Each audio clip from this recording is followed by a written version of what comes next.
Hello good morning to all, आपका welcome है सभी मोदी देखिए आपने कहने महोदय के YouTube चैनल पे। और हम कंटिन्यू डिस्कस कर रहे थे गेम पाथवे को। हम डिस्कस कर रहे थे गेम पाथवे, गेम प्लांट्स को हम डिस्कस कर रहे थे कि गेम प्लांट्स क्या होता है, गेम पाथवे क्या होता है। गेम पाथवे का हमने फुल फॉर्म क्या देखा था, रेस्टुलियन एसिड मेटाबॉलिज्म पाथवे। इन बातों को किस नाम से जानते हैं, रेस्टुलियन एसिड मेटाबॉलिज्म पाथवे। अब इसके बाद हमने देखा था कि जो स्टोमेटा अगर क्लोज होगा दिन के टाइम तब क्या कंडीशन होती है, और स्टोमेटा क्लोज होता है एट नाइट के टाइम, सॉरी ओपन होता है एट नाइट के टाइम तब क्या कंडीशन होती है, उसको हम डिस्कस कर रहे थे। तो सबसे पहला जो पॉइंट है वो मैंने लिया था कि जो स्टोमेटा है, स्टोमेटा क्लोज ड्यूरिंग डे, क्योंकि स्टोमेटा यहाँ पे गेम पाथवे जो है वहां पे स्टोमेटा जो होगा वो दिन के टाइम क्या रहेगा, बंद रहेगा, क्लोज रहेगा। तो ये कंडीशन है कि स्टोमेटा अगर क्लोज रहेगा ड्यूरिंग डे, उस कंडीशन को हम क्या बोलते हैं, उस कंडीशन को हम बोलते हैं डी एसिडिफिकेशन। उस कंडीशन को मैंने आपको क्या बताया था, क्या बोलते हैं, डी एसिडिफिकेशन। अगर आपको पूछे कि what is D acidification in game pathway या इन गेम प्लांट्स, तब आप क्या बोलोगे, स्टोमेटा अगर दिन में बंद रहता है, क्लोज रहता है during day time in game plants, then it is called deacidification. तब इसको क्या बोलोगे, डी एसिडिफिकेशन। और डी एसिडिफिकेशन में यहाँ पे जो कार्बन डाइऑक्साइड है, कार्बन डाइऑक्साइड जो है एंटर नहीं करेगा, यहाँ पे कार्बन डाइऑक्साइड जो है वो एंटर नहीं करेगा इसके अंदर, तब उसको क्या बोलते हैं, डी एसिडिफिकेशन, क्योंकि वहां पे जो कार्बन डाइऑक्साइड है वो एंटर नहीं कर रहा है। तो क्या होगा, जो वैक्यूल होगा, मैंने आपको बताया था वैक्यूल के अंदर वहां पे क्या होगा, मैलिक एसिड क्या होता है, स्टोर होता है।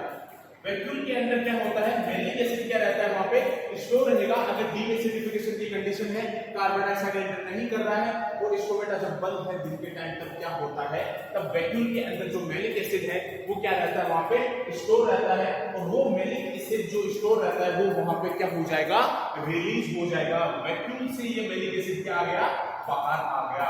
ये मैलिक एसिड क्या हो गया, वैक्यूल से क्या हो गया स्टूडेंट, बाहर आ गया। अब ये जो मैलिक एसिड है वो वैक्यूल से बाहर आ गया। अब वैक्यूल से बाहर आके यहाँ पे इसने क्या बना दिया, मैलेट का फॉर्मेशन कर दिया। किसका फॉर्मेशन कर दिया, मैलेट का फॉर्मेशन कर दिया। और जब इसने मैलेट का फॉर्मेशन यहाँ पे कर दिया, तो मैलेट से यहाँ पे क्या बनेगा, मैलेट से यहाँ पे बनेगा पाइरुवेट। मैलेट से किसका फॉर्मेशन होगा, पाइरुवेट का फॉर्मेशन होगा। मैलेट से यहाँ पे क्या बनेगा, पाइरुवेट बनेगा। और जब मैलेट से यहाँ पे पाइरुवेट बनेगा तो क्या होगा, यहाँ पे कौन सा एंजाइम काम करेगा, मैलिक एंजाइम काम करेगा। यहाँ पे मैलिक एंजाइम जो होगा वो काम करेगा। और मैलिक एंजाइम जो काम करेगा, मैलिक एंजाइम काम करके मैलेट को कन्वर्ट कर देगा किसमें, पाइरुवेट में कन्वर्ट कर देगा। किसमें कन्वर्ट कर देगा, पाइरुवेट में कन्वर्ट कर देगा। और पाइरुवेट से यहाँ पे किसका फॉर्मेशन हो जाएगा, स्टार्च का फॉर्मेशन हो जाएगा, जो प्लांट का फूड के तौर पे क्या करेगा, वहां पे वो काम करेगा। अब जब मैलेट से पाइरुवेट बनता है तो साथ में एक प्रोसेस और होती है, मैंने बताया था वहां पे कि ऑक्सीडेटिव डीकार्बोक्सिलेशन होता है। वहां पे मींस कार्बन डाइऑक्साइड का वहां पे क्या होगा, रिलीज होगा। और जहां पे भी कार्बन डाइऑक्साइड का रिलीज होता है उसको क्या बोलते हैं, ऑक्सीडेटिव डीकार्बोक्सिलेशन।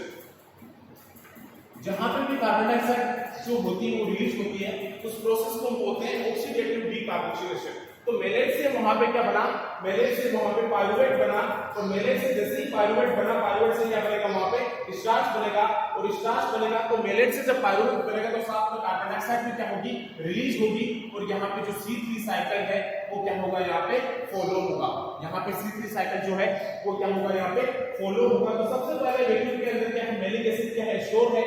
और मैलिक एसिड जो स्टोर है वो रिलीज हो जाएगा। और वो मैलेट जो है पाइरुवेट बनाएगा, साथ में कार्बन डाइऑक्साइड क्या हो जाएगी, रिलीज हो जाएगी। उस स्टेप को बोलते हैं ऑक्सीडेटिव डीकार्बोक्सिलेशन। और साथ में क्या होगा, वहां पे जो C2 है, जो कार्बन डाइऑक्साइड है वो कहां होगा, क्लोरोप्लास्ट में होगा। और वहां पे फिर क्या होगा, C3 साइकिल जो है वो कंटिन्यू क्या होगा, फॉलो होगा। तो आई होप कि आपको ये समझ में आ रहा है कि अगर स्टोमेटा क्लोज है ड्यूरिंग डे, दिन के टाइम स्टोमेटा अगर बंद है तो उस कंडीशन को बोलते हैं डी एसिडिफिकेशन, क्योंकि कार्बन डाइऑक्साइड जो है वहां पे एंटर नहीं कर रहा है। और जब कार्बन डाइऑक्साइड एंटर नहीं कर रहा है तो वैक्यूल के अंदर जो है मैलिक एसिड क्या है, स्टोर है।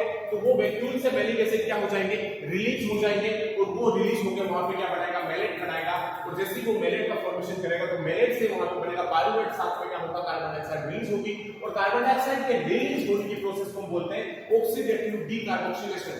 और कार्बन डाइऑक्साइड जब रिलीज होगा तो वहां पे C3 साइकिल क्या होगा फॉलो होगा, क्योंकि कार्बन डाइऑक्साइड हमें क्या करना है वहां पे फिक्स करना है। अब जब पायरुवेट यहाँ पे बन गया, मेलिक एंजाइम यहाँ पे क्या कर रहा है काम कर रहा है, और पायरुवेट से किसका फॉर्मेशन हो रहा है, यहाँ पे स्टार्च का फॉर्मेशन हो रहा है। किसका फॉर्मेशन हो रहा है, स्टार्च का यहाँ पे फॉर्मेशन हो रहा है। तो ड्यूरिंग डे क्या क्या कंडीशन हो रही थी, then the malate is release. अब आपको थ्योरेटिकल पोर्शन थोड़ा सा लिख लेना है कि then the malate is release. अगर मेलेट क्या हो रहा है रिलीज हो रहा है, तो मेलेट कहां से रिलीज हो रहा है, वैक्यूल से, ड्यूरिंग द डे। और कब रिलीज होगा, दिन के टाइम, ये आपको ध्यान में रखना है। ड्यूरिंग द डे मेलेट कब रिलीज होगा, डे के टाइम क्या होगा मेलेट रिलीज होगा, when it can be combined. और क्या होगा ये, व्हेन इट कैन बी, ये किससे कंबाइन होगा, when it can be combined. ये कहां किससे कंबाइन होगा, विद द एटीपी। किससे कंबाइन होगा, ये एटीपी से क्या होगा, विद द एटीपी से क्या होगा, ये कंबाइन होगा। और जब वो एटीपी से कंबाइन होगा तो NADPH जो होगा, NADPH जो होगा वो क्रिएटेड होगा, उसका भी फॉर्मेशन होगा by the sun energy. Sun energy से क्या होगा, वो क्रिएट होगा और NADPH। तो ड्यूरिंग डे के टाइम जो स्टोमेटा होता है वो क्या होता है, बंद होता है। तब क्या कंडीशन होती है कि मेलेट जो है वो क्या होगा, वैक्यूल के अंदर स्टोर था, तो वो मेलेट जो है then the malate is release during the day. Malate जो है वो दिन के टाइम क्या होगा, रिलीज होगा, क्योंकि मेलेट एसिड जो है वैक्यूल के अंदर स्टोर है, वो क्या हो गया रिलीज होगा, और वो वहां पे किसका फॉर्मेशन करेगा, मेलेट का फॉर्मेशन करेगा। Way it can be combined with the ATP, और ये क्या होगा एटीपी के साथ कंबाइन होगा, और साथ में क्या होगा NADPH जो है वो क्या होगा क्रिएट होगा, और NADPH से यहाँ पे क्या बन जाएगा, NADP+ का क्या हो जाएगा फॉर्मेशन हो जाएगा, और NADPH वहां पे क्या होगा क्रिएट होगा सन की एनर्जी से। क्या होगा, सन की एनर्जी से वहां पे NADPH क्या होगा, NADPH जो होगा वो क्रिएट होगा। अब इसके बाद यहाँ पे क्या होगा कि जो अगर ये अलाउ कर रहा है कि भाई वैक्यूल के अंदर मेलिक एसिड क्या है स्टोर है, मेलिक एसिड रिलीज हुआ, मेलिक एसिड रिलीज होकर क्या बना रहा है यहाँ पे मेलेट बना रहा है। अब ये क्या करेगा, आगे ये देखो, this allow the plant, this allow the plant, ये क्या करेगा to conserve their water, to conserve their water, to conserve their water, to conserve their water by closing their stomata, by closing their stomata। अगर student stomata बंद है तो वहां पे water का क्या होगा, कंजर्व होगा, क्योंकि वाटर क्या होगा लॉस नहीं होगा। अगर स्टोमेटा दिन के टाइम बंद है तो वाटर का लॉस वहां पे नहीं होगा। वाटर यूज एफिशिएंसी को क्या करता है, ये इंक्रीज करता है, तो वाटर वहां पे क्या रहेगा, कंजर्व रहेगा during closing their water, by closing their stomata during the daytime, during the hot daytime बोल सकते हो आप, during the daytime, during the daytime। क्योंकि जो केम प्लांट्स है उनको क्या बोलते हैं, हॉट डेजर्ट प्लांट्स बोलते हैं। तो हॉट डेजर्ट प्लांट्स बोलते हैं मींस सर्कुलेंट क्या है, ये जीरोफाइट्स है।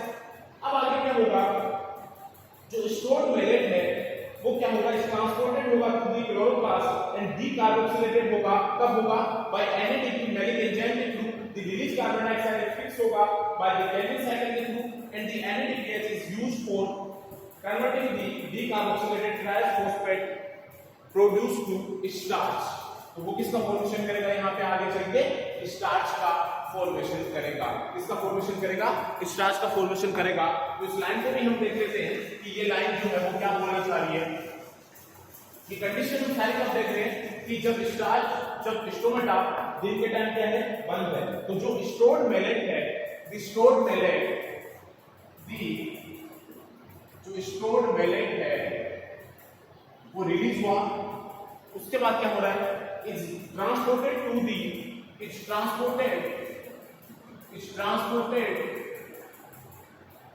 To the chloroplast. मैंने आपको क्या बताया था कि जो भी प्रोसेस, सारी प्रोसेस कहां पे हुई है, कि क्लोरोप्लास्ट के अंदर हुई है। तो the stored malate is transported to the chloroplast and decarboxylated, और क्या होगा वो, एंड डीकार्बोक्सिलेटेड, और साथ में क्या हो रहा है, वो डीकार्बोक्सिलेटेड हो रहा है, एंड डीकार्बोक्सिलेटेड क्योंकि कार्बन डाइऑक्साइड का वहां पे क्या हो रहा है, रिलीज हो रहा है।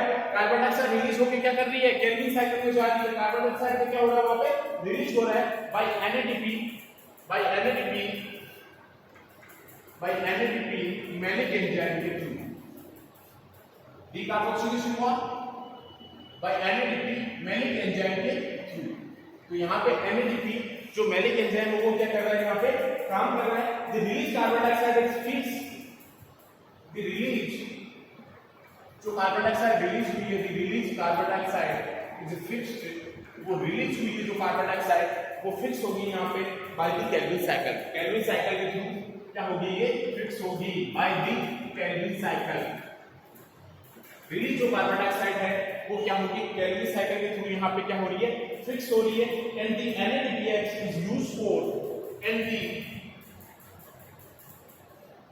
the NADPH is used for, यहाँ पे जो NADPH है वो क्या हो रहा है, यूज हो रहा है, use for converting the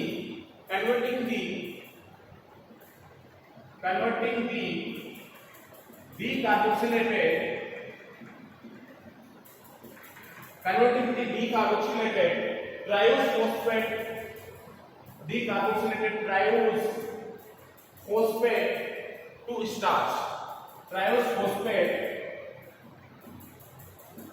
to starch, triose phosphate to starch। तो जो स्टोर मेलेट है वो क्या हो रहा है भाई, ये प्रोसेस तो सारी कहां पे हो रही है, ये क्लोरोप्लास्ट में हो रही है।